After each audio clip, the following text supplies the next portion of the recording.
Warning: the following podcast may prove to be informative and educational, but it is guaranteed to be entertaining.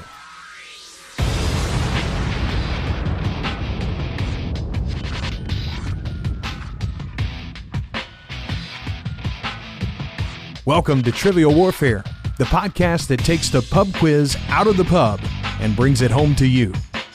Now here's your host, Jonathan Oakes.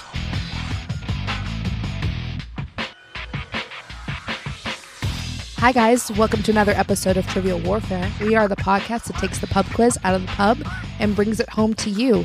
This is not Jonathan. We've actually overthrown Jonathan for the all-women's episode. This is Carmela Smith, and I am here today with Lauren Carey. Hello. Trish Leighton. Hello. Katie Sekelsky. Hello. And Caitlin Joyce. Hello. So ladies, it's just us today. Yes. Let's talk about Jonathan. We've got our mimosas going. It's 10 a.m. Eastern time. We got our mimosas on. Yes, we do have our mimosas. Well, cheers. Half of us do. Unfortunately, Katie and Caitlin are just drinking coffee today. Yeah, we forgot to send the memo. Getting attacked by animals. I'm being attacked by a dog. This is delightful. It truly is. I love this. Well, Lauren and Trish, everyone knows you. Katie, you've been on the show before, but why don't you go ahead and remind everybody who you are and what you do and where you're from? Sure. I'm Katie Sekelsky, currently living in Kent, Ohio. Been involved in trivia in varying forms as long as I can remember, from watching Jeopardy to playing pub trivia. Not pub trivia in high school. That's all right. She was very advanced for her age. Yeah, she looked older. Quiz Bowl trivia in high school, pub trivia now. I also run a mail order trivia competition called The Inkling, where I send out packets of trivia questions in snail mail and people send me back answers. It's a lot of fun. And that's it. Oh, that sounds cool. Yeah. I like that. And Caitlin, why don't you go ahead and tell everyone who you are, where you're from, what you do, and how you got into trivia. Yes, I'm Caitlin Joyce. I live in beautiful small town Niskayuna, New York, which is just north of Albany, nice capital region. I am an engineer at a pharmaceutical company, and I currently also do triathlons too. So I was actually up this morning at 6 to go ride my bike for 2 hours. So I've been up for a while now. That's insane. Oh my God. No, thank you. And then, trivia, I really started getting into it because my family's game has always been Trivial Pursuit. Like from a young age, I remember trying to answer random questions and them telling me, no, that's wrong. You don't know what you're talking about. But I just remember a Flintstones question I got and they didn't believe me. But and then I currently play with a bunch of my friends on a pub trivia team too. We are the Chuddy Buddies. So if they're listening later, shout out to them. Shout out. Whoop, whoop. And yeah, so just my love of trivia has grown in the last couple of years. I've been watching Jeopardy my entire life as well, but that's about it. Awesome. All right. Well, here comes one of the 2 times you're going to hear a man's voice today. Boo.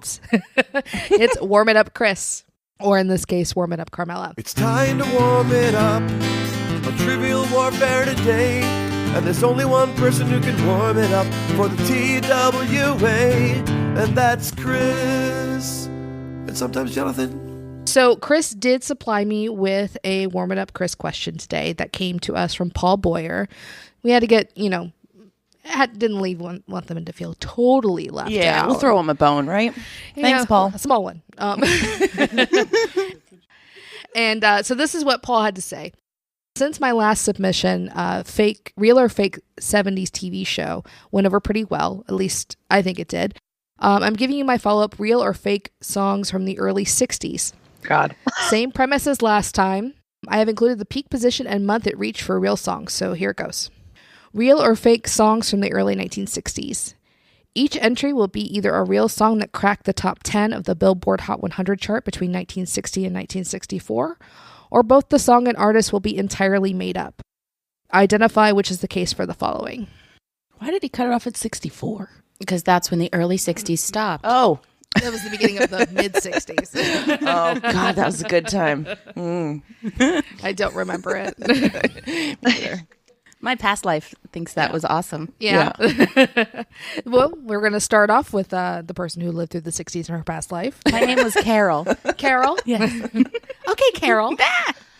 So first is Go Jimmy Go by Jimmy Clanton. Is that a real or a fake song? Go Jimmy Go by Jimmy Clanton. I'm going to go with that is not real. It peaked at number 6 Darn. in January 1960. I was on a lot of drugs. Carol. Carol. She was in the kitchen baking pies. All right, Trish. Oh, well. Mm-hmm. It's About That Time, Honey Pie by the Desperations. I'm looking at Lauren like, huh? Can you? It's about that time. It's About That Time, Honey Pie by the Desperations. I love the honey pie, but I'm gonna say it was not really a song. It's About That Time is a fake song. So you are correct. All right. All right, Katie. Loneliness for Breakfast by Cool Jim Attell and the Muskrats. I'm going to say real song. That is unfortunately a fake song because I want to hear that. Yeah, right. I'd love that one. I often eat Loneliness for Breakfast. Just give me a call. I'll come over with mimosas. We'll fix it. All right, thank you. All right, Caitlin, joined by guest, furry guest. Yeah. Oh, so precious. Oh, hi, baby. Yeah, he was not leaving me alone, so he wanted to sit on my lap. Yeah. He's the only man allowed on this show. Yeah. He's neutered. It's fine.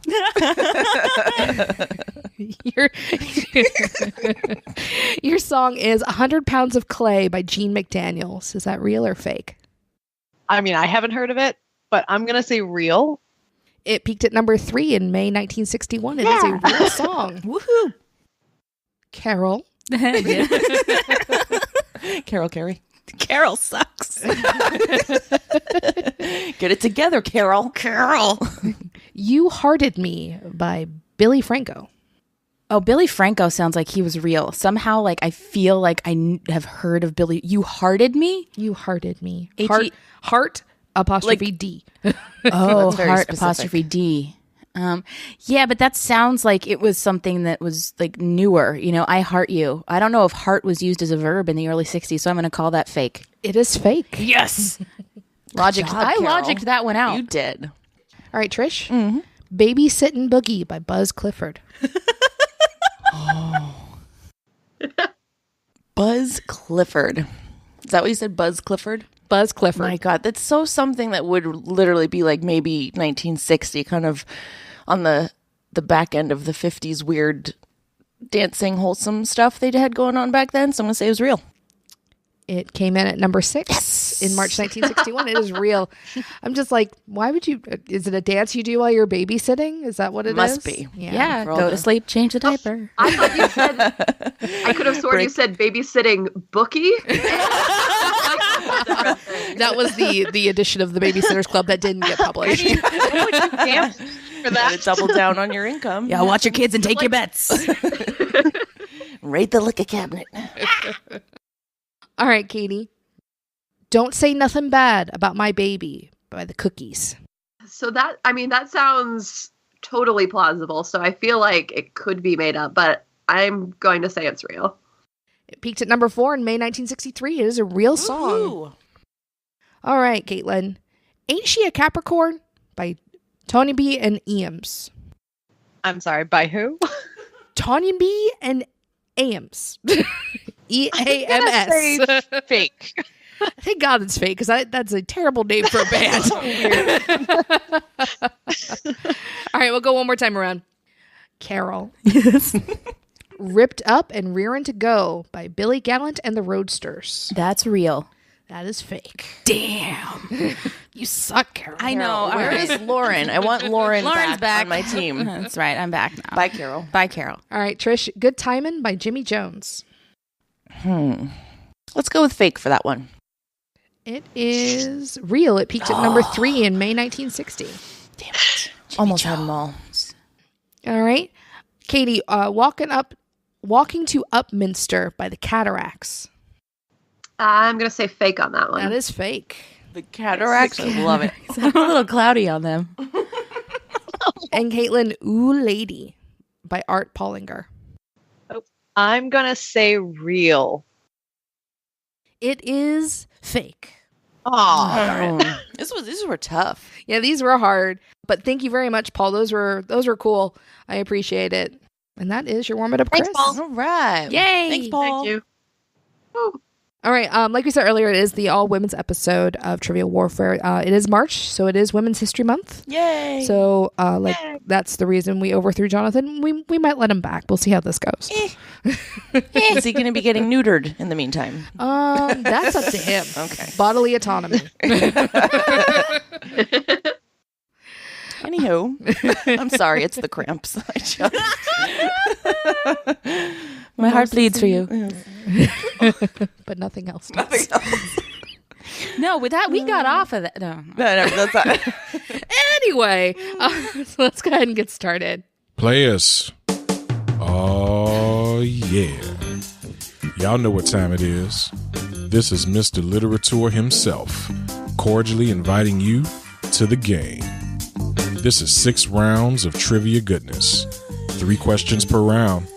Every right answer gets you 10 points. In the middle, we'll take a pause for the cause and ask a midpoint question worth up to 20 juicy points.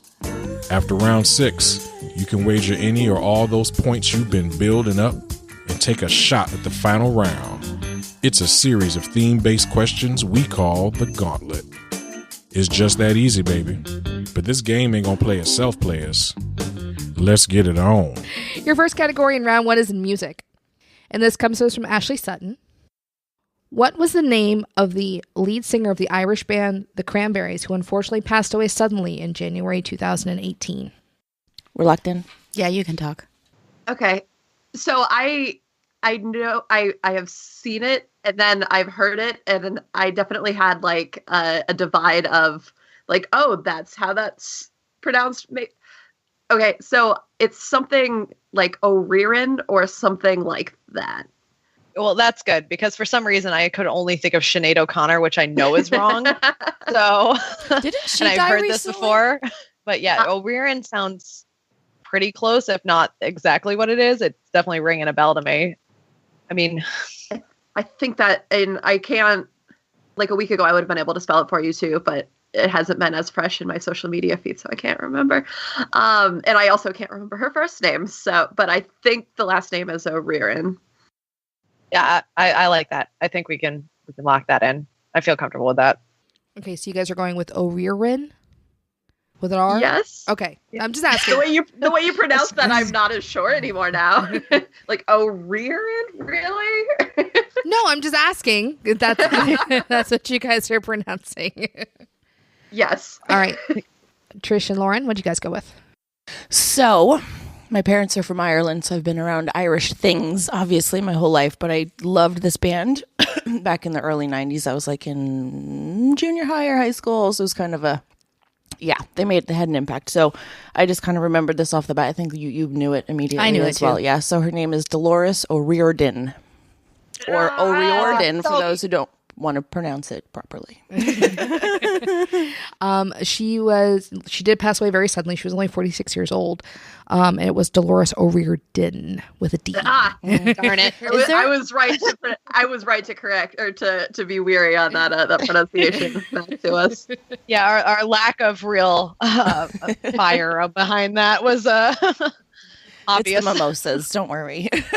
we'll lose steam real quick here after the second one. Yeah, it's going to go downhill. Did they figure out what happened to her? Or was I it like... I don't think they've released anything Oh, yet. okay. Yeah, we're not going to hear until like April is what I heard from Well, the that's news. we Like didn't hear about coroner. Tom Petty until Yeah. months afterwards. Yeah. So, all right, your next category is on this day. Oh, no. Today is when we're recording this is February 3rd. It is also the birthday of the British-born woman who was the first woman to receive a medical degree in America in the 1940s. Who am I talking about? We're locked in. All right. Do you have anything?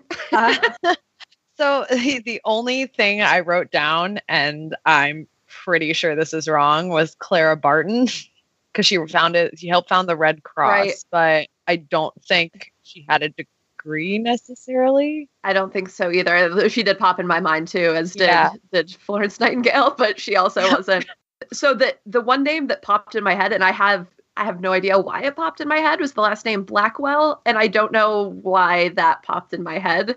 I don't have any reasoning behind it, so I'm not sure it's helpful, but I mean, it's better than my obviously wrong answer. yeah. So. And I think it's also possible that it's another case of the O'Riordan, and it's good, like it'll be like Brownwell or Another color, Blackman, or I don't. If you want to come up with something else, I don't think I can right now. Because I feel like I've heard this before, and I feel like I heard this during some kind of newscast or something, but I'm just like, nothing's coming to me right now. So, yeah, I mean, it's definitely going to be one of those where as soon as she says it, like, it sounds super familiar. You mean like O'Riordan? Yeah, exactly like O'Riordan. Yeah, I mean, I don't have anything better. So if you want to lock in Blackwell, all right, lock in Blackwell. We're gonna lock in Blackwell. All right, they're locked in. What did you guys say? Well, we looked at each other for a little while. We had a couple laughs, and we realized we had no idea. So we locked in with Dr. Agnes Fallopian. Yes. Oh, wait. Can I change it to Dr. Quinn, Medicine Woman? I like it. She's British born. I think it checks out. I think is Jane Seymour Dr. British? Jane Seymour. Jane Seymour is definitely British. Oh, yeah. Unless I'm wrong. In which case, another male voice can come in and correct She makes that. a very good British accent Yeah. if she's not actually When British. she married that Dr. Butts and hyphenated her name, it was just weird. Quinn Butts? Seymour Butts. Oh, Seymour. I went Quinn. Anyway, so the first woman to receive a medical degree in the United States was Dr. Elizabeth Blackwell. Oh, yay! Nice. Oh my gosh. I would have guessed that as the first name too, but I didn't feel the need to throw It's that okay to out go there. last name. It's Yeah. perfectly fine. All right, your last category in the round is in literature. Crap. Literature. Romeo. Oh, I just myself. That's fine. Literature. I didn't even say it right. I can't get that deep, y'all. Hello. My name is Ben Literature. Yeah. Romeo made some interesting life choices in Shakespeare's Romeo and Juliet. At the beginning of the play, he was uncontrollably in love with one woman, and then later that same day was uncontrollably in love with Juliet. Who was the woman he was in love with originally, who probably lucked out in the end? Dodged a bullet. Or a knife. Or poison. We are hesitantly locked in. Yes, very tentatively. Okay. Oh, okay. So I definitely know this. Oh, Damn excellent. Yeah. I would have trusted you if you had wanted to lock in minutes ago. Yeah. That would have been fine. Oh, I was like, I didn't know if you wanted to actually do this. All right. Oh, So- okay. Yeah. Sorry. If you definitely know it, feel free to speak up Yeah, because I had so- no idea on this. Yeah. So I'm pretty sure it's Rosalind. That sounds great. Yeah. I'm willing to There's just like go a along with that. reoccurring name throughout like a lot of Shakespearean play, Okay. and Rosalind plays as, and Rosalind's that. Plus, also, if you want to go back to movie land, Shakespeare in Love, there's a whole other thing about a character named Rosalind in that too. I knew that was a Shakespearean name, but I couldn't even say like a play with a Rosalind. So yeah, that sounds great. All right. We're gonna lock in Rosalind. All right. What do you guys have? Cool. So since I've never actually read it, I was like, oh, Leonardo DiCaprio, movie. Did he mention names? Blah, blah, blah. Couldn't remember. It's been a while. And literature is not my thing. I teach English in a university. Shakespeare is not English. I teach writing though. Oh, well, that's different. Yeah. So we were like, I'm like, I know it's connected to something else. And I kept thinking, I also thought the end of Shakespeare in Love, I'm like, was there something there? And I just kept thinking like a V name. So we went with like Viola. Davis. No. Viola Davis is amazing. I know. Viola is a name of a character in a Shakespeare play. Oh yeah, that rang a bell. All sorts of bells. I was like, I don't know that's if it's the somewhere. right She was in one. Twelfth Night, which is like my favorite one. Okay. But the woman who Romeo was going to be in love with for the rest of his life until he went to a party was Rosalind. Woo! Excellent. Thank you, Caitlin. Yeah, no problem. Come on, Carol. Let's get it together. Damn it, Carol! Doesn't your high school education get you anything around here? No. Is that pie making? All right. So after the first round, Lauren and Trish have 10, and Katie and Caitlin have 20. Hey, it ain't 0. Yeah. Ah! Huzzah. Ah, huzzah. Getting into round 2, your first category is world leaders. Oh, crap. The longest ruling female leader of Russia was actually a Prussian princess who married the heir to the Russian throne and then overthrew him after he ascended. Who am I talking about? Badass woman, that's for sure. We're going to lock in. All right. They're locked in. All right. The only thing I have is Anastasia. I know she's a character from Russian history, but I don't know her whole full story aside from that there was an animated movie. Can't remember if it was Disney or not. But, you know, animated children's movies are big on their princesses. Yeah. So Anastasia was a child when she was murdered. There was a whole thing about them not being able to find her. It was during the Bolshevik Revolution, if I can speak today. Very wrong then. Yeah, that was like the 1910s around there. Oh, okay. So I'm pretty sure it's not that. The one I wrote down was Catherine the Great. Okay. There were a few of them that I know were Russian, but this is not the one with the whole horse thing, which I don't know if you've heard that rumor. But Yeah. So I'm pretty sure it's Catherine the Great.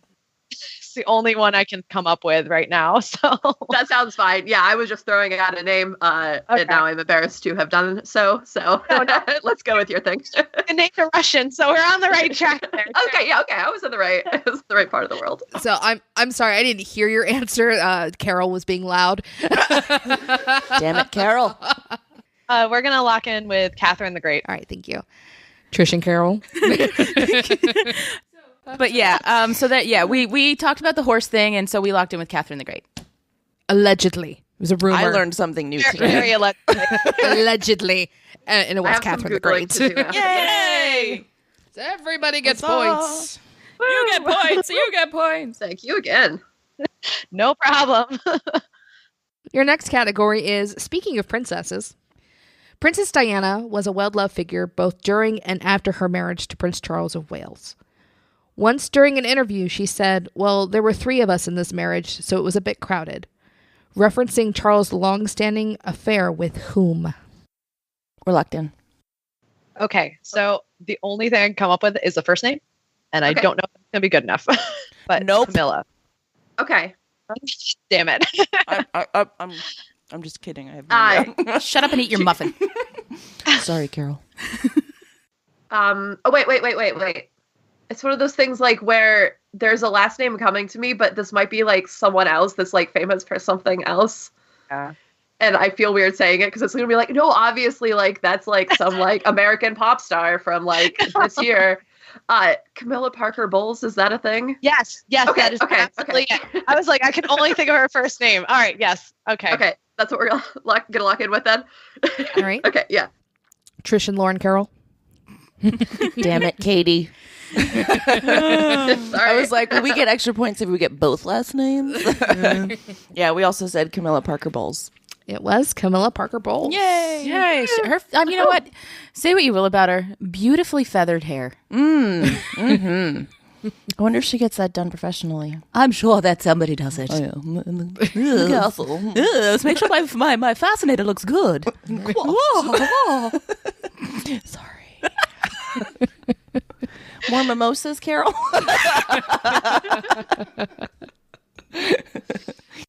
Your last category in the round is in measurements. Oh, God. A Millie Helen, named for Helen of Troy, is a measurement of beauty for the launching of one what? We are If you locked don't in. have it, I think I do. Okay, yeah, I think we're both locking in with the same thing, but Okay, well, they're locked in if you guys want to talk. Oh, they're locked in? Yeah. Okay. Oh, okay. Oh, okay. One ship? Ship. Yeah, that's what I wrote down. Yep. All right. What did you guys have? Ship. Yes, we too said ship. So a Millie Helen is enough beauty for the launching of one ship. I think this is when this was in a Warm It Up Chris when there was a bunch of different measurements. Was it?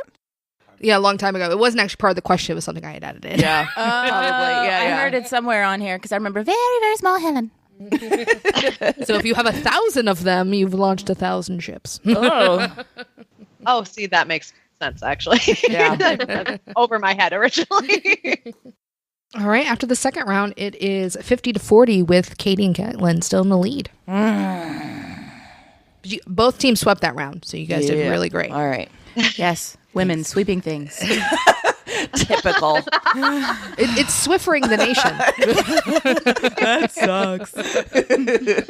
I love it. All right, your first category in round 3 is Nevertheless, which is brought to us by Lisa Wolfish. So thank you, Lisa. In February 2017, Elizabeth Warren was famously silenced on the Senate floor while trying to read a letter from what activist? I got this, by the way, Katie. Yep, I know it too, but I trust you that you also know it. Do you guys want to lock in? That's fine. Which one are you going to lock in? You can. Okay, Caitlin. I'll lock in. Okay. So they're locked in if you guys want to talk it out. Oh, boy. So one of my worst...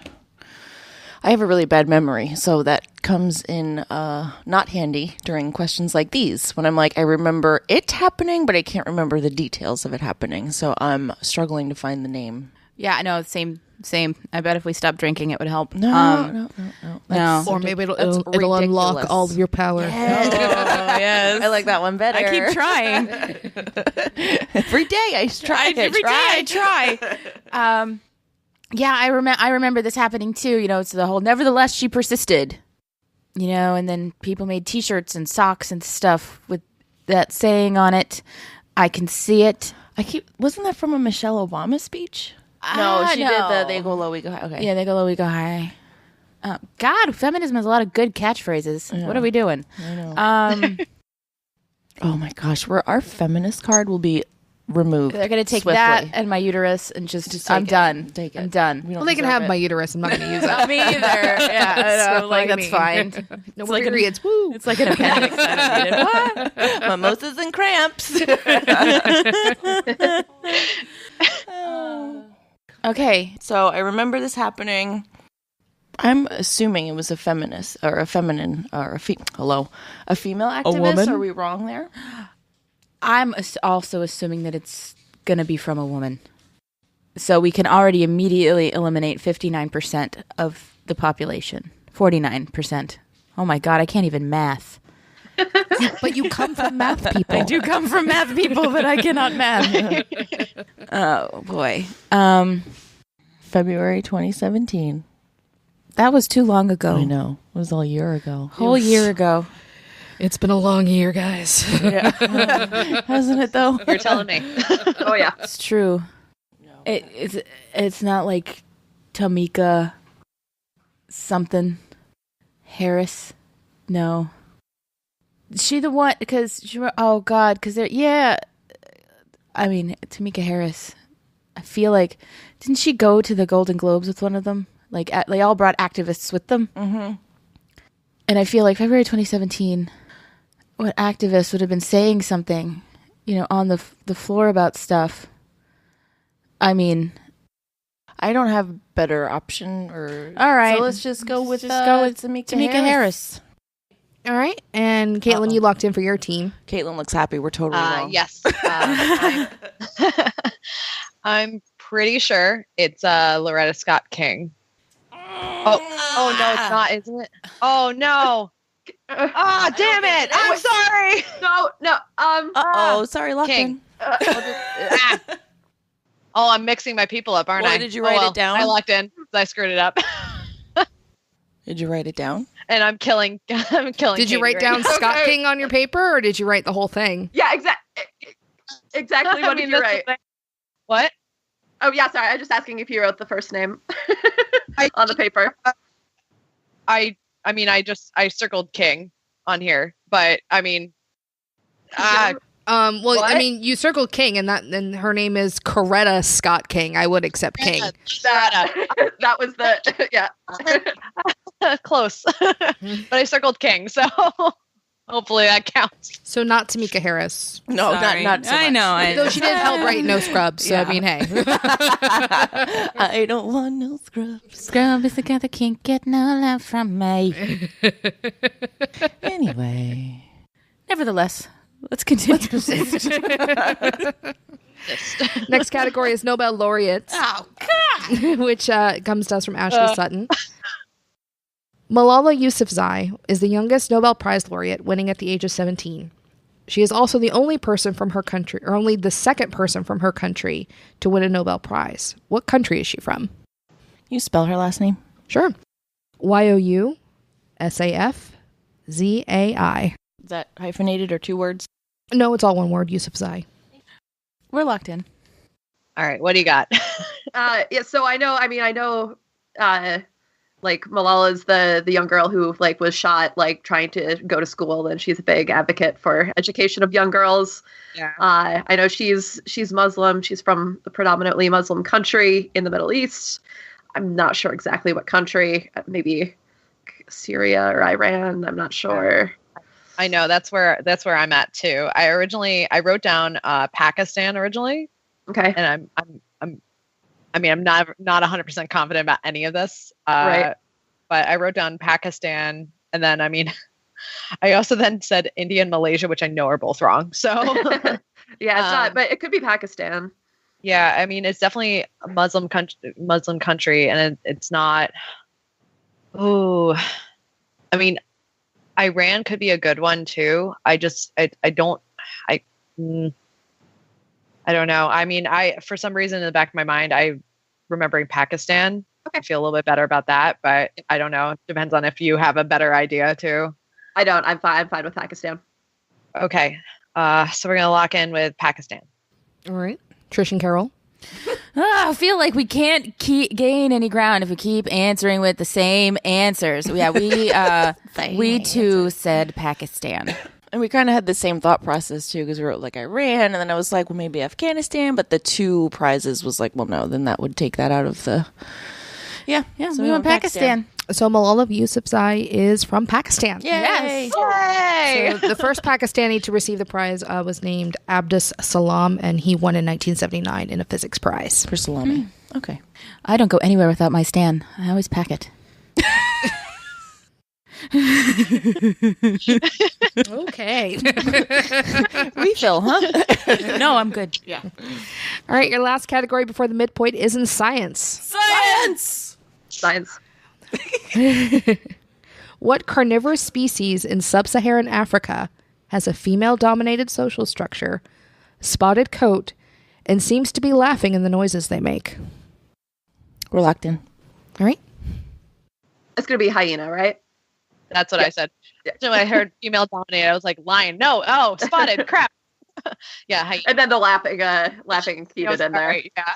I'm just picturing the hyenas from Lion King mostly, but yeah, lock in with hyena.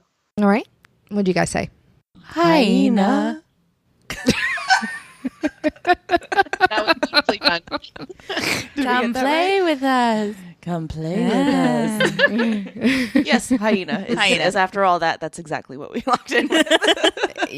The answer is spotted hyenas. Yay! Hyenas is the correct answer. Hooray. Woo. All right, we got a little bit of separation during that round. It is now 80-60 with Katie and Caitlin still in the lead. We must stand together, Trish. You said it ironically, okay? Oh my God, all right, sorry. Halftime. Your midpoint question is in literature. Literature. And this question was inspired by Ashley Sutton. Ashley, thank you very much. You sent me a ton of questions, and I kind of turned one of them into a midpoint. So Nice. Go, Ashley. Jane Austen's novels were commentaries on landed gentry and the dependence of women on marriage for their social standing and security during the 19th century. She had 7 novels, 3 of which were published posthumously. Name 4 of the 7. We're going to lock in. All right. So I am a huge Jane Austen fan. Thank you. So,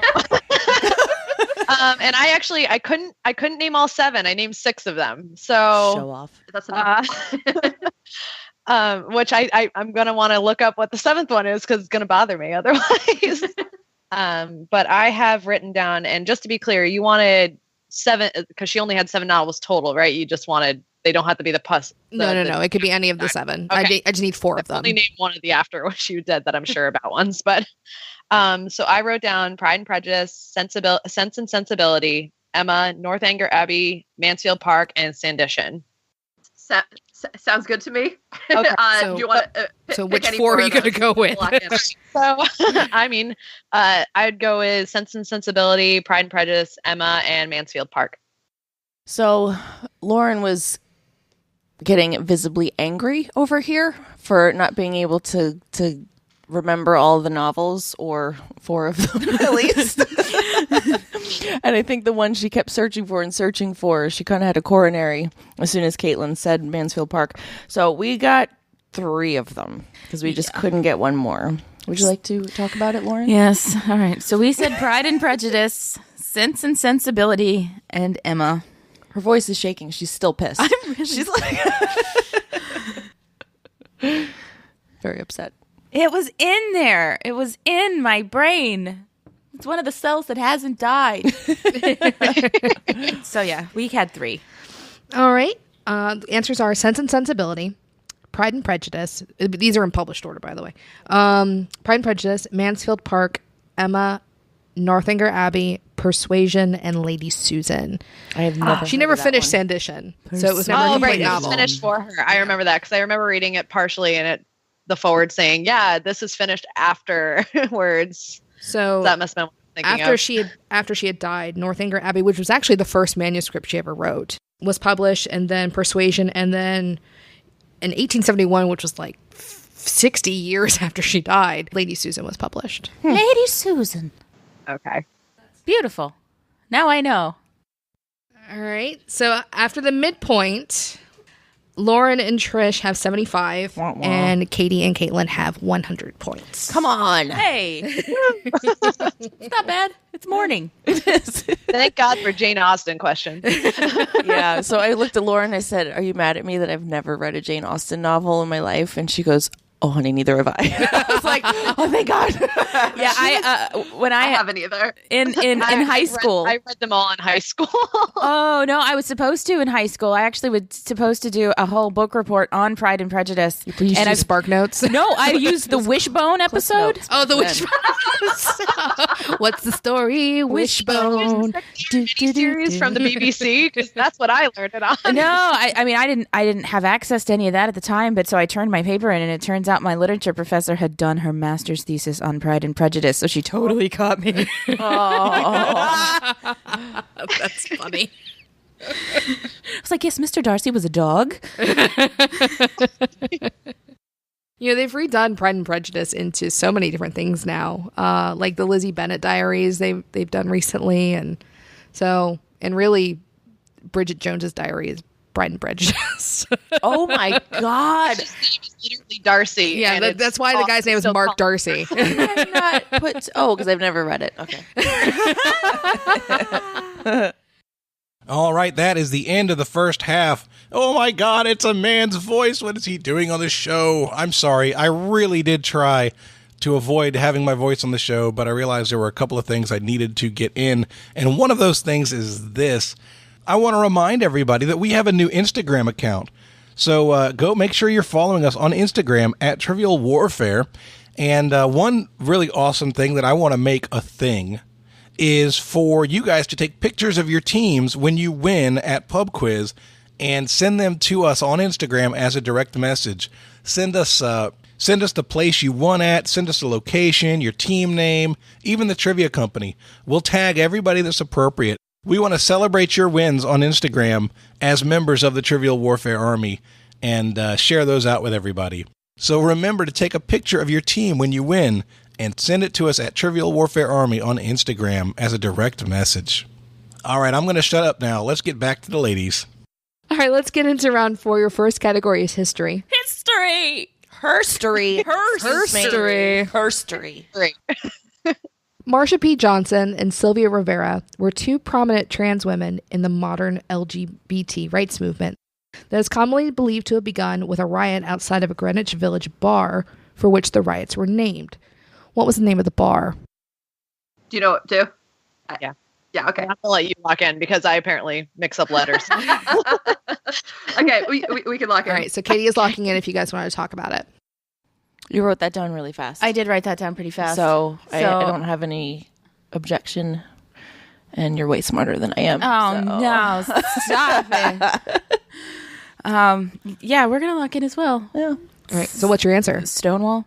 Stonewall. All right. Katie? Stonewall. It was the Stonewall Inn. So Stonewall is correct. Woo! Thank God for Lauren. I watch a lot of RuPaul. RuPaul's Drag Race. So do I. I know. We've got this. That is her favorite show. Have you watched the Trixie and Katya show? Yes.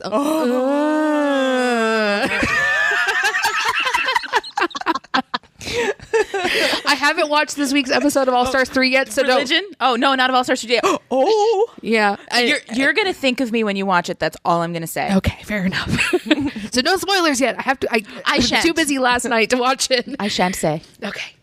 So just on another note, I got into watching RuPaul's Drag Race specifically after listening to this show. Oh, good. I converted someone. Congratulations. Yes. Did you say congratulations? Just because you're obsessed with it. I've been watching that show for almost 10 years, okay? Oh, Wow. same. Wow. Yeah.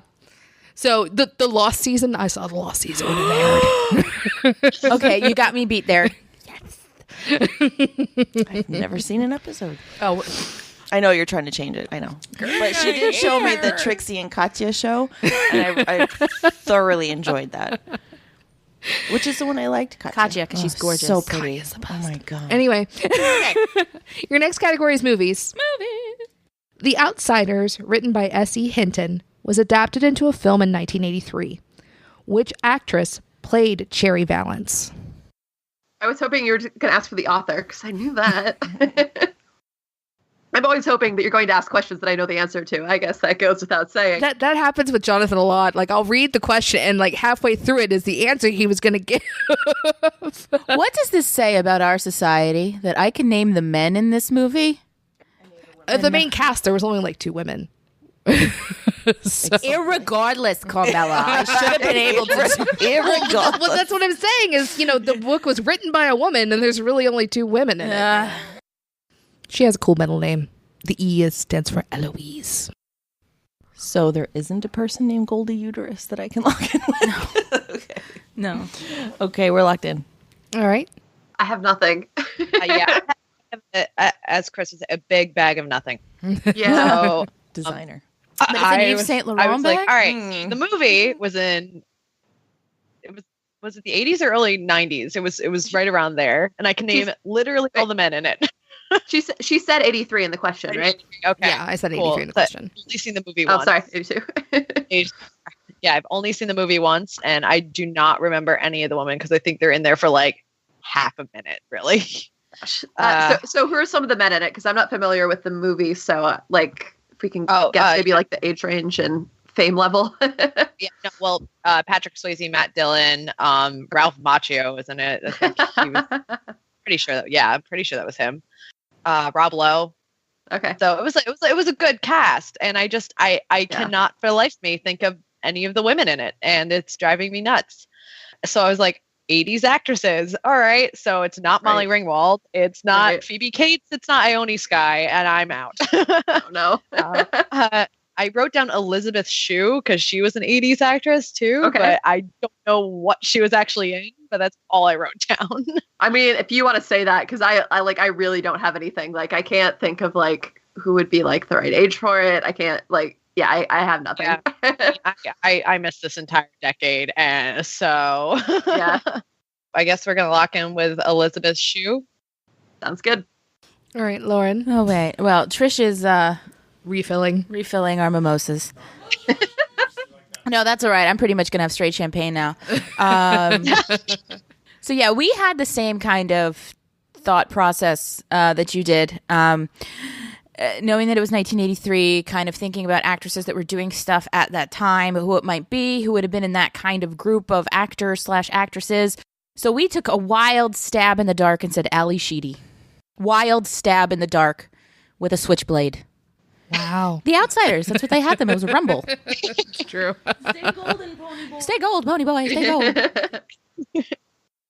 So the Jonathan was actually just showing me pictures of this person in the movie because She looks a bit different now, but Diane Lane was Cherry Valance. Oh. All right.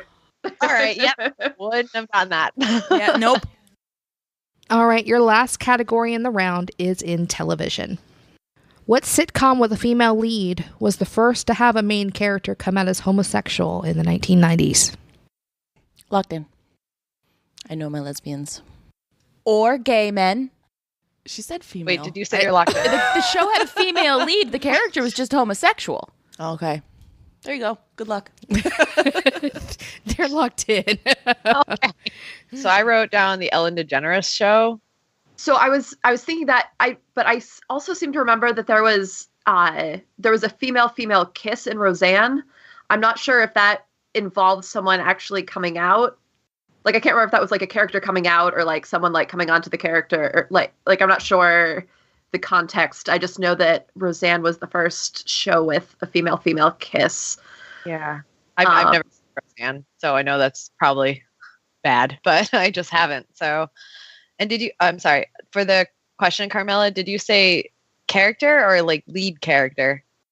The question was, what sitcom with a female lead was the first to have a main character come out as homosexual? Okay, yeah, so I'm not sure in Roseanne if it was I think it was maybe... Yeah, I'm not sure who the character was. I mean, it wasn't Roseanne herself, for sure. Yeah. So if you want to say Ellen, I'm fine with that. Was it? Yeah, but the Ellen DeGeneres show. Was it the Ellen DeGeneres show? I just want to make sure that was actually what it was or was it just Ellen?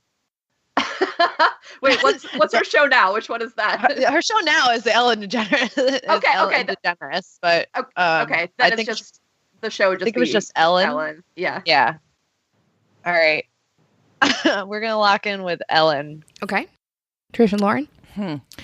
So Lauren wrote something down, and that's exactly what I was thinking. So I was like, "Oh yeah, that's it." And we locked in, and then they started talking about Roseanne, and Lauren kicks me in the tail. But I don't know if that kiss led to someone actually coming out or admitting they were a homosexual. So sort of the same thought process there. So, I mean, regardless, we already locked in with Ellen. So that's what we went with. The answer is Ellen. Yay! Yeah, see, you got it. They would have talked me out of it. Ellen. All right, so at the end of the fourth round, Lauren and Trish have 95, and Katie and Caitlin have 120. First category in round one is Oscars. Wait, round 5? Did I say what round? You said round 1. Oh, we're starting over. Good, because we need to get I this lost lead track. back. I have no idea where we are in this game anymore.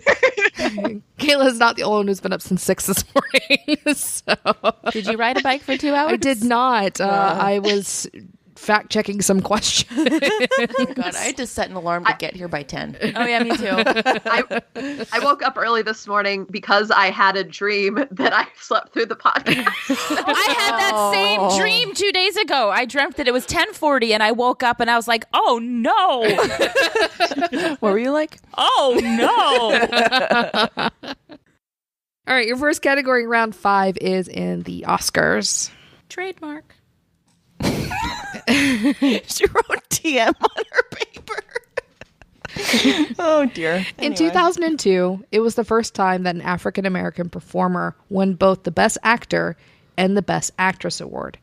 Name both the actor and actress that won. Lauren said she feels really good about this, so we're going to lock it in. All right. You guys can talk out. All right, so the actress, that's Halle Berry is here, right? Yeah. That's what I wrote down. And then the actor, I'm trying to think of something during that. And yeah. So go ahead. Oh, I was just kind of like writing down some names that like Denzel or Morgan Freeman, or I can't remember if this was in the era of Cuba Gooding Jr. doing like critically acclaimed movies or like Boat Trip. There's a hard line between what happened there. I'm sad to say I've seen that movie. I mean, I wrote down Will Smith for Ali because I know he was nominated, but I don't know when that movie came out. But what you said about Morgan Freeman or Denzel, because I know Denzel was in a lot of movies during that time frame too. I just don't know what he won. I know he won an Oscar for something. I just don't know what. Right. Yeah, I can't name specific. When was Jamie Foxx Ray Charles? Oh God. All right. So it was around the same time that Kanye song came out. So when did that come out? Right. Gold Digger. Was that? How old was I? Yeah, that's what I'm trying to think too. I feel like I might. So 2002, I was still in high school, and I don't know that song came out while I was still in high school, but it might have. No, it definitely did, because I remember. So this is a weird flashback, but I was a competitive swimmer in high school and middle school, and I remember it coming out and all the girls jamming out to it like before the races, and that's what I'm remembering right now. But I'm trying to remember what year that was, because that I know he won for that. Oh my god, I don't remember. I mean, I'd be more confident with that as the male than Will let's Smith, say that, because we actually we have the movie to pair it with. I mean, I guess we did for Will Smith too, but yeah. All right. Okay. So Halle Berry and Jamie Foxx. Okay. What do you guys have? We finally have a different answer. Ah, yes. So something is going to happen here. Could be good or it could be bad. Could be bad. Yeah. So we said Halle Berry for the actress. That was for Monster, right? that year? Mm-hmm. Yeah, and her Monsters Ball. Ball. Yeah. And her dress when she won that day was flawless. And we went with the actor Denzel Washington. We have no idea what movie it may be for, but I remember reading recently that he won Best Actor in the early aughts. So I went with that. So I was like, yeah, but what movie? And she goes, I don't know, but there was the bunch. I was like, okay. I don't know, but I read it somewhere. I read it. I know it. She goes, oh, really good. So Halle Berry did win for Monsters Ball, and for Training Day, Denzel Washington won. Denzel! Finally! Ray came out a few years later. Yeah, Ray was 2004. Oh, all right. I ain't saying she a gold digger. That feels good. Yeah. My cramps went away with that one. I hurt my tricep just now. All right. Your next category is more Oscars. Oh, no. And this comes from Ashley Sutton. In 2010, it was the first time a woman had won the Best Director award. Name either the director or the movie she directed. Is it 2010? 2010. We are locked in. Yes. I think it's Catherine Bigelow. Okay. Yeah, I wrote down Catherine. I couldn't remember her last name, and I know the movie was Heat Locker. Hurt Locker. Hurt Locker. Yeah, it was Heat Hurt. I wrote Heat Hurt Heart down. I was like, it's one something Locker. It's something with an H in the locker. So I wrote Heat Heart, and I wrote Hurt too. So I was like, which one do we want to lock in? I guess let's lock in with the movie, just in case I'm wrong on her name. no, I'm pretty sure that's her name. Okay, we'll lock in with her name then. Yeah. Okay, we're gonna lock in with Catherine Bigelow. All right. Patricia. Lauren or Carol, whichever. Carol. So we kind of went back and forth. We had a couple different thoughts here, and then we're thinking like, oh, Zero Dark 30 was at the movie, blah blah, and I just kind of wrote down Hurt Locker, and I was like, oh, and then I scratched it out, and then we were like, the name Bigelow was. I'm like, I know it's her, but I couldn't remember which movie it was. I was like, it is not Deuce Bigelow, male gigolo. So we just wrote Bigelow. The award-winning Deuce Bigelow. Gigolo. I'm sure it won for sound effects or something. Boss Baby is an Oscar winner. Nominated. I liked that movie. I haven't seen it. Well, it's Alec Baldwin. Yeah. Norbit, the crappy Eddie Murphy movie, was nominated for, like, makeup. Yeah. So Yeah, so we wrote Bigelow. So the movie was The Hurt Locker, and it was directed by Catherine Bigelow. Yay! I just keep reversing letters throughout this entire game. I was like, Billigo. The Heat Locker, which sounds really uncomfortable. So does the Hurt Locker. I'm having flashbacks to high school. True. It's really hot in this locker. Oh, you were in band. So. I was. Your last category in the round is you thought it was going to be more Oscars, didn't you? Yeah. And this also comes from Ashley Sutton. No, it's the Academy Awards. Sorry. With 27 wins, what female artist has the most Grammy Awards? All right. I can't talk it out yet. Sorry. So just to clarify, the category is Grammys. Yeah. TM. I was say old lady. We are locked in. All right. So I know for years the standard like trivia answer, like this would like pop up, and it would always be Alison Krauss because there's not that much competition in the bluegrass genre. I think. No offense to all you up and coming bluegrass artists that I'm sure listen to this podcast. That might have changed though, because I haven't heard this specific statistic in a while. If it's not Alison Krauss, it has to be someone who's actively still winning a lot of Grammys. So like a Beyonce or a Taylor Swift or something. Did you have any thoughts? So my first thing I wrote down was Adele. Okay. Oh yeah, that would be an option too. Just because her last 2 albums she's done have been like Grammy darlings, but I don't know if she's been around enough because 27's a lot of awards. But there's always, I don't know, like I feel like, you know, people can win like 7 in a year because they get like best record and best album and best song and songwriter if they write their own songs. So it's possible that Adele could have 27.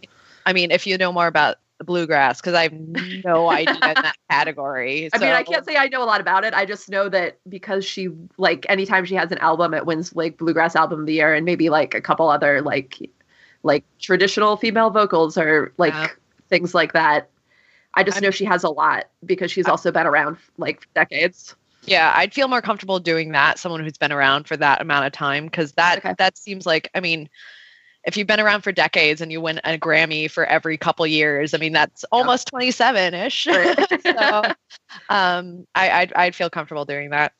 Okay, let's lock in with Alison Krauss. All right. Trish and Lauren? Well, I'll start here, Lauren. Okay. Because Lauren's generally the music person we go to. So when you started reading it, I was like, oh, I wrote down like Mariah Carey because I think she liked the most number ones or something. She is related to me. And like Celine Dion, Diana Ross, and then Adele. And then Lauren said... I then said, well, it can't be somebody like a Mariah or a Celine or Diana Ross because they didn't write their own music, so they couldn't have cleaned up for like Song of the Year because that goes to the writer of the song. So using that logic, we went with Adele. With you guys are practicing that while we're talking about That's actually what takes so long for them to converse with each other. All right, so how are we going to do that? With 27 wins, the female artist with the most Grammys is Alison Krauss. For pretty much that reason, there's not a whole lot of competition in the bluegrass field. Isn't she the one who was like Alison Krauss in Union Station? Union Station. Like that? Okay. So thank you, Ashley, for that question. I appreciate it. Yay! All right, at the end of the 5th round, it is 115 to 140. Damn it all. Hey, whatever. We cracked 100. I'm okay. Triple digits. We're good. Your first category in round 6 is politics. Ugh. In the 2017 elections, Danica Roem was the first transgender woman to win a seat in the state legislature. What state was she elected in? I know this. Okay, good, because I have an idea, but I'm not 100% sure. So if you know this. I can lock in. I know it. All right, so Katie's going to lock in. Wait, let me actually write it down and circle it just for posterity. Okay. So I was thinking, I remember this being an issue because it was an ironic win. Because she beat somebody who tried to stop the transgender bathrooms in this state and all that kind of stuff. Or I hope I'm not wrong. Something like that. So, and I'm pretty sure it was North Carolina. Yes. Yeah. All right. You're cut off. I know I'm not supposed to make commentary. I'm sorry. So that's all I remember. It was like she beat somebody who had done a lot of work trying to rid the state of transgender or gender neutral bathrooms. And it was like a big deal. Cool. And I'm pretty sure it was North Carolina. But was it South? Crap. Hold on. No, well, we're done. It's in. I didn't lock in. Did we? Are we talking? Or we're talking. Yeah. Oh, we're talking. We're not locking. Oh. Hey, yes, Katie had locked in. So. Right. No, I'm fine. No more champagne for you. There's no more left. Exactly. So, I mean, unless you have something else you want to. No, I was thinking South Carolina, but like what you're saying makes sense. I remember being surprised it wasn't South Carolina, Carolina, but for no reason, literally. Can we just say Carolina? No. One of the Carolinas? That's the state's last name. Yeah, this is the last name only. Carolina. But yeah, I mean, I'm pretty sure it's North. All right, I'm going to go with that. And if you're wrong, I will Beat love me in you the still uterus later? forever. Okay. No. Oh, thanks. Thanks, Lauren. I'll lift you up. Locked in. Yeah. All right. Katie? I said Virginia because I thought it was Virginia, but now I'm really doubting that. So it was an ironic win. The guy she unseated was the one who was trying to shove through all the bathroom bills in the state of Virginia. Damn it. Oh, sorry, Lauren. That's okay. You did say you'd still love me forever. I When you stand by mentioned the that. bathroom bill, that rang a bell, and I'm like, oh, it was Carolina. Well, hey. Okay, it was just a different bathroom bill because all the states are awful. There are too many of these. Yeah. All right, your next category is art. This early 20th century painter became well known for her self-portraits, which displayed her unconventional beauty. Her life was also portrayed in a movie in the early 2000s. Locked in. Okay, so Yeah. Frida Kahlo, right? Yes, there you go. Like I'm Alright. like, I can picture her. Why is her name not popping in my mind? Yeah, that's right. Yeah, it was the brow. Yep. Played by Selma Hayek in the movie. Yes. Yeah, so we're gonna lock in with Frida Kahlo. All right. 100% my favorite artist ever, Frida Kahlo. Love her. Absolute brow goals. Yeah. Well, just all together goals, man. She's awesome. I saw the Frida Kahlo exhibit at the Philadelphia Museum of Art years ago when they had it, and oh my god, it was just overwhelmingly beautiful. Like the paintings are huge. You know, seeing them, you know, in books or on computer or whatever, it's one thing, but to like stand in front of a Frida Kahlo painting and have it take up the entire wall and have like her, you know, just weird surrealistic stuff going on. Oh my lord. It's moving. She was in a pretty bad accident when she was younger, and so she had a lot of injuries in one half of her body, and a lot of that came through her paintings. So that's where some of that weird grotesqueness comes in. And also at the time, it was when there was a lot of Mexican mural painters. So that's also one of the reasons why her paintings are so huge, because that was the style. But it definitely is Frida Kahlo. Nice. Yeah, and Yay. her husband, right, Diego Rivera, Yep, did all Diego those Rivera. murals That's and her everything husband? too. Yeah, I didn't realize Yeah, that. they married, then they divorced, and then they got back together. And okay. it was My Yeah. favorite part about them is that they lived in houses next door to each other with a breezeway that connected them because they loved each other but could not live together. And I was like, that is the dream. That is marriage I love goals that. right there. Like, I really like That you, is the but perfect you relationship. need to live next door. I think I've heard that same thing about Helena Bonham Carter and her husband. Tim Burton. Yeah. Timber. There you go. They are an odd one. I totally get that. Yeah. The ladies are the only important ones. I'd love to see their house at Christmas. Because just Oh like my God, nightmare, imagine. just like the. It's Jack Skellington everywhere. Oh man. All right, your last category in the round is in high flyers. 2 years before one of the most famous female pilots in history, Amelia Earhart, earned her pilot's license. Who was the first African American woman to earn hers? You said 2 years previous? Yep, 2 years before Amelia got hers, this person got hers. We're locked in. I don't know this. Yeah. The worst part about this question is this has been on the show before, phrased slightly differently. And I was just listening to this earlier this week, and I cannot remember for the life of me. It was phrased, I think it was a question in like one of the 90th area episodes where it was like, she was the first Native American too, because apparently she was Native American on her father's or mother's side, and I can't remember her name. And I'm so mad. Crap.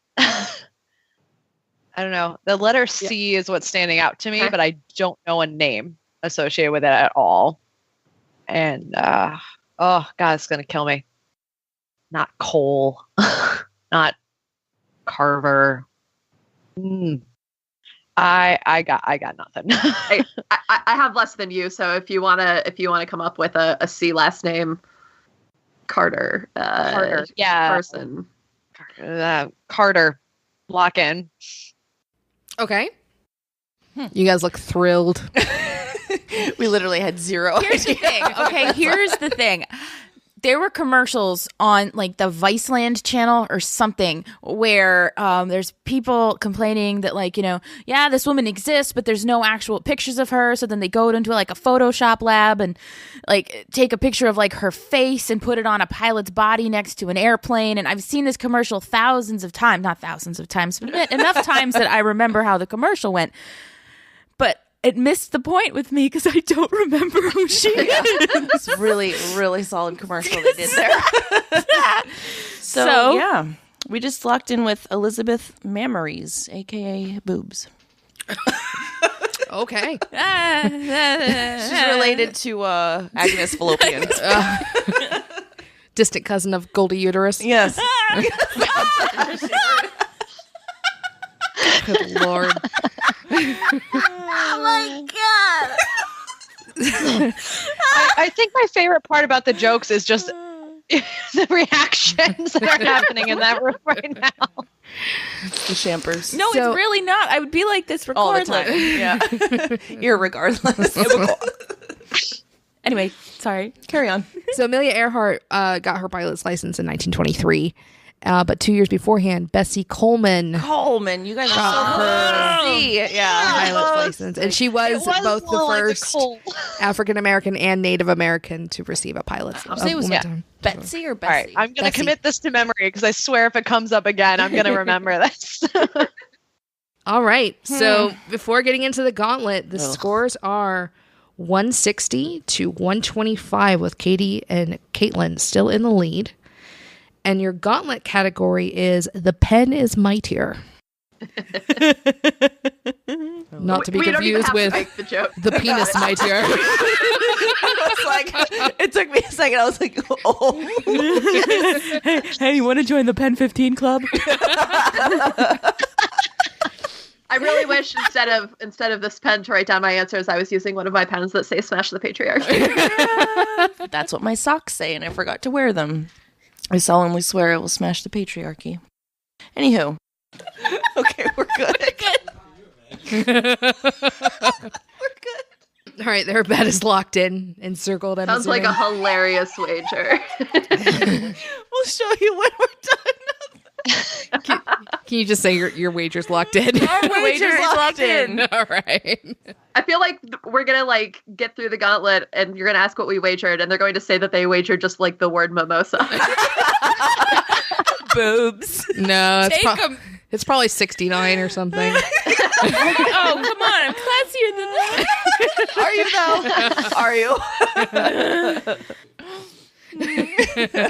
though? Yeah, locked in. Oh wait, oh my gosh, I can't do math. What you said works. Okay, keep what you said. All right, cool. So Yep. we're good? All right. Yes. All right. We're officially, this is our final answer. All right. Okay. So your gauntlet in The Pen is Mightier. Now a hit series on Hulu, The Handmaid's Tale is a dystopian novel published in 1985 by what Canadian author? Do you know it too? Yep. Yep. Okay. Yeah. I'll let you write the official locked in version. Are you guys going to lock in? Yeah. Yep. Oh, locked in. Okay, we're good. We're locked in. All right. Second question. Toni Morrison is a Nobel laureate for literature, winning in 1993. Which one of her books won a Pulitzer Prize in 1988? Locked in. This is round one, right? Shut up, Carol. We're locked in. Okay. Locked in. Locked in. All right. And the last question is, a member of the LGBT community, Margaret Wise Brown was a children's author most famous for what book, which features a bunny's nightly ritual? What was the author's name? Margaret Wise Brown. Locked in. Grunt. All right, they're locked in. Yep. All right. Locked in. All right. So, now a hit series on Hulu, The Handmaid's Tale is a dystopian novel published in 1985, but by what Canadian author? Trish and Lauren, what'd you guys say? We said Margaret Atwood. Katie, Caitlin. Should we sync up our answers now too? Let's do it. Try it. I think so. 3, 2, 1. Margaret Atwood. There's a bit of lag. We're in different states. That's true. Like, that's like hands Oh, across that's America. fun. Yeah. That's funny. Toni Morrison is a Nobel laureate for literature, winning in 1993. Which one of her books won a Pulitzer Prize in 1988? Beloved. Okay. Do you need more conversation about this? Literally, it was like, what? All right. All right, Katie and Caitlin. Yeah. Do you want to try doing that again? Oh, yes, sure. Okay. 3, 2, 1. Beloved. We're not good. It's okay.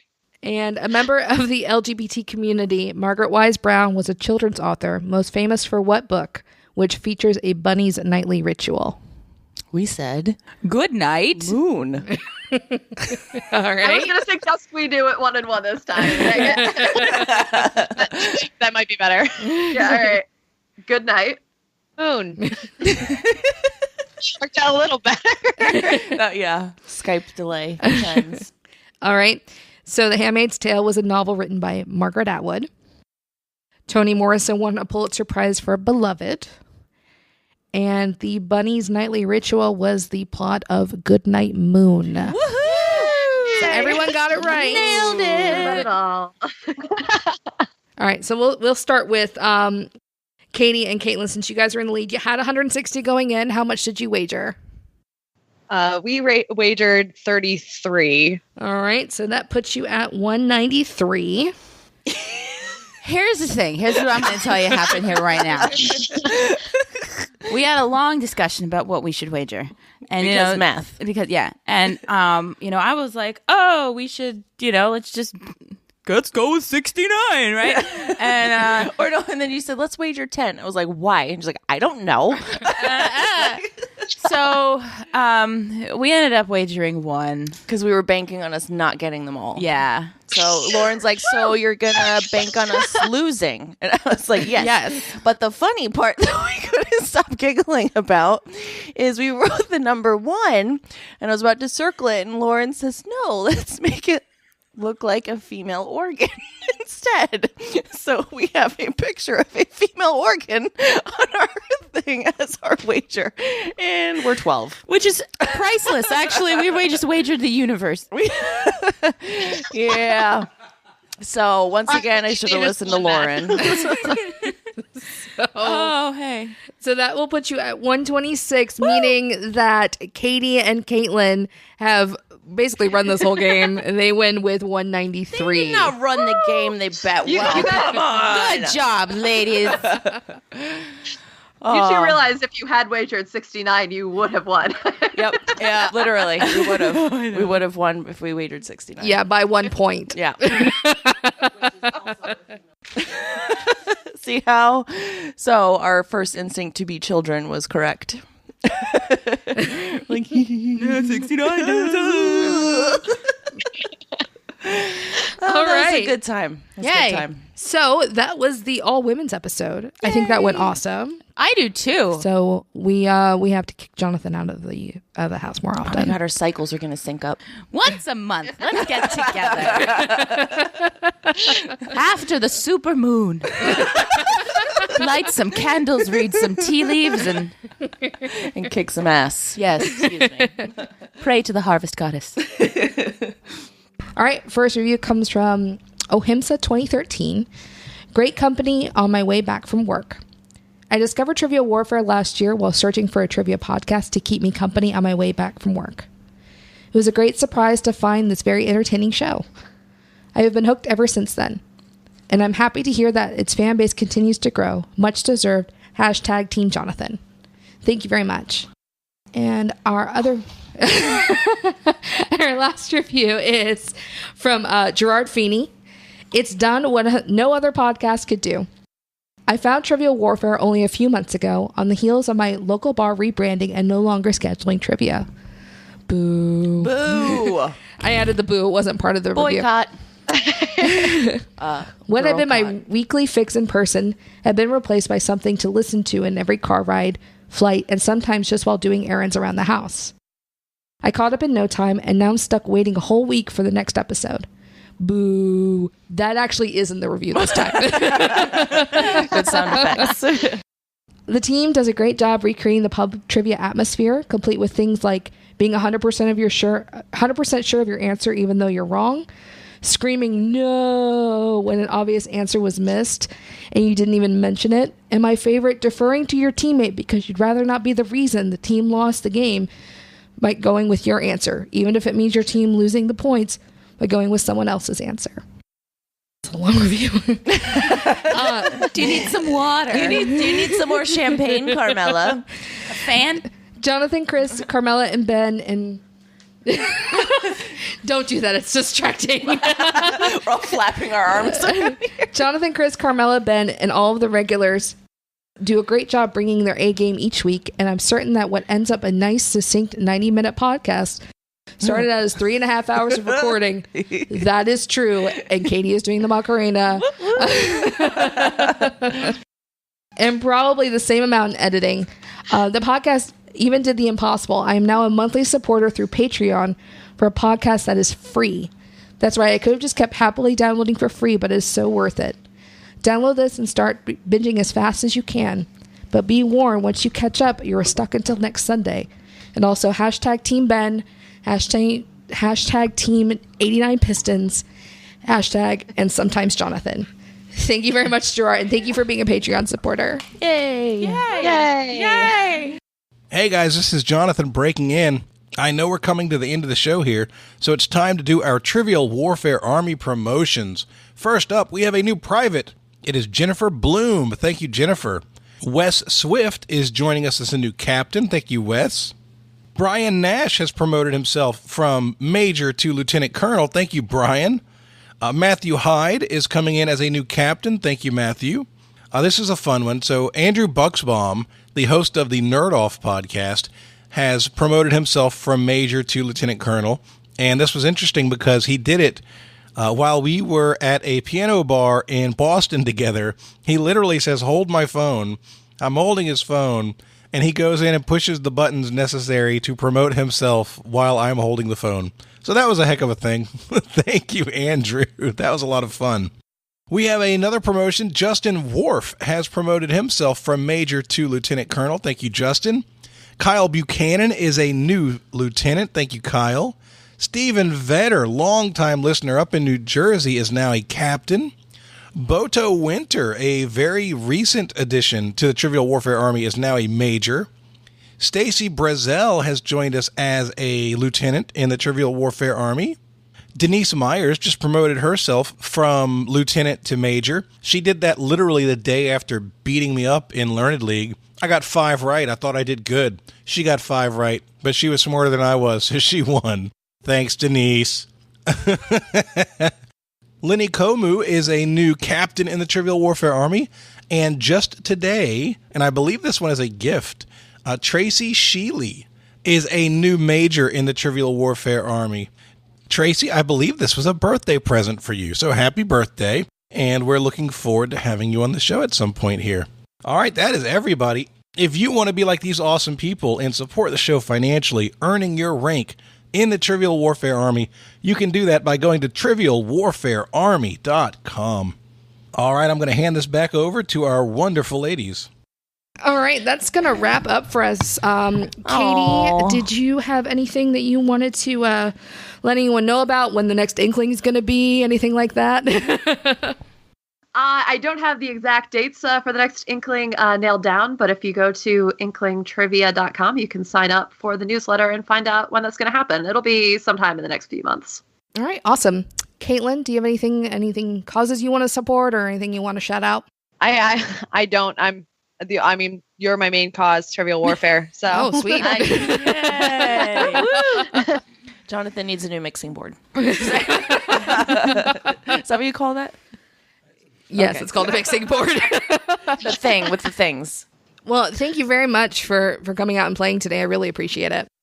You did awesome, Carmela. Yay! Ran the whole episode. And didn't die. Yeah! Crazy woman driver. Yeah. That's so cool.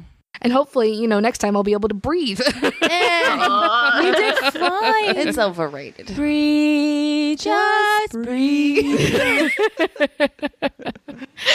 All right. Well, for Lauren, for Trish, for Katie, and for Caitlin, this is Carmela, and this has been an episode of Trivial Warfare. Go, ladies! Women! Woo! Chicks rule! Girl power! Yeah, girl power. Uteruses before deuteruses. Ovaries before broveries. Where it's not just trivia, it's war. Bye, guys. Bye. Thank you. Thank you for listening to Trivial Warfare. To learn more about the show and become a warhead yourself, visit trivialwarfare.com. You can subscribe to the show on iTunes or in any other good podcast app. And find us on Facebook or Twitter by searching Trivial Warfare.